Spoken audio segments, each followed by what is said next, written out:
रास्ता पहले खाली करो रास्ता। आदमी सीधा कर जाओ यार, वो नहीं बंदा है।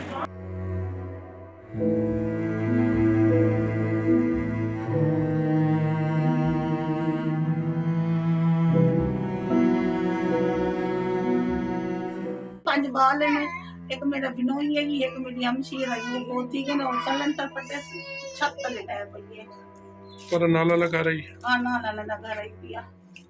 मसीह तो छोटे बड़े गरीब बन पे मेरा घर ही कोई ना है, कहीं ते घर बैठी है, मेरे चाचे दे घर बैठा, छोटे गरीब बन पे।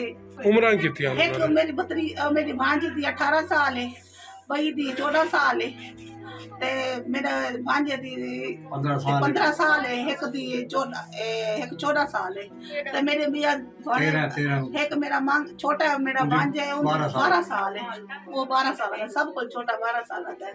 मेरी बड़ी हमशीर है 40 साल है, मेरा बनविया 45 साल है। रेस्क्यू 1122 का जो कंट्रोल रूम है 1122 पे हमें कॉल 3:30 के आसपास ही हमें कॉल रिसीव हुई। विद इन नो टाइम हमारी करीबी स्टेशन की गाड़ियों ने यहाँ रिस्पांस किया। उसके बाद बल्क ऑफ एमरजेंसी को देखते हुए उसका वॉल्यूम बहुत ज़्यादा था, तो पूरे मुल्तान के जो नाइट ड्यूटी के रिसोर्सेज थे हमने यहाँ पे भिजवा दिए। ऑपरेशन स्टार्ट किया गया। इनिशियली हम लोगों ने जिस घर पर ये मलबा गिरा था वहाँ से 7 लोगों को इवैक्यूएट किया, जो बदकिस्मती से 7 के 7 जिनकी डेथ हो गई। जिस जगह से जिस घर से दीवार बेसिकली गिरी थी वहाँ पे 2 अफराद की डेथ हुई और 2 लोग वहाँ से ज़िंदा ज़ख्मी थे। तो इन तमाम लोगों को शिफ्ट करवाया गया। इस टोटल एमरजेंसी में देखें तो 11 अफराद मुतासिर हुए हैं, जिनमें 9 की डेथ हो गई और 2 लोग ज़ख्मी थे।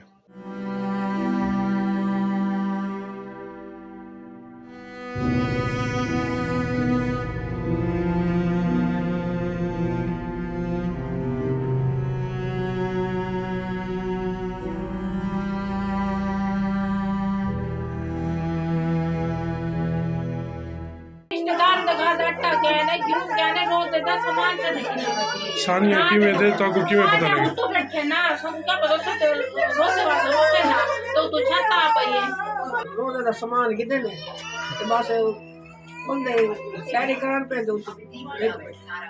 अच्छा किਵੇਂ डिगे? सिलेंडर फटे ना आ जाना। अच्छा तो ਤੁਹਾਡੇ कितने घर ਦੇ ਅਫਰਾਦ ਦੀ ਡੈਥ ਹੋ ਗਈ ਹੈ? 7 साढ़े मसाए हैं ते कि जो उठे ने रोजे वास्ते ते पूरी फैमिली ही गरीब लोग हैं ते नाल दे घर सिलेंडर फटिया ते उन्हां दी लैंटर 2 डिगे ते इन्हां दी छत आके पै गए। इन्हां दी छत डबल दोनां दी 2 भी छत्तां इन्हां दी उत्थे डिग गईयां बच्चेआं। 2 बेटियां हैं जवान, 3 बेटे हैं ते एक 2 मियां बीवी हैं। तो सारे थल्ले आ गए। तकरीबन 3 साढ़े 3 बजे दा वाकया है। 7:15 बजे निकले ने। करदे टीम भी आई है, महल्ले वाले भी हैं, सारे पहुँच गए ने।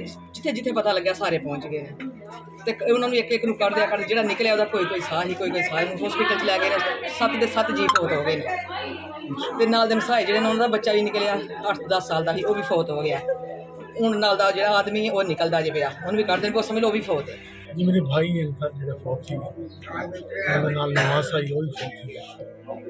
बस अचानक सिलेंडर गैस जो इलाके जाना नहीं पिया, काफ़ी अर्सा तक गैस ना होने की वजह को जो सिलेंडर रखे हुए गैस सिलेंडर एलपी गैस वो फट गए। उनकी वजह पर दोबारा गिर गए। पहले बच्चे फौत थी गए, दोबारा गिर गए। 2 अफराद उत्ते फौत थी गए, 7 पहले फौत थी गए। टोटल 9 अफराद फौत थी गए।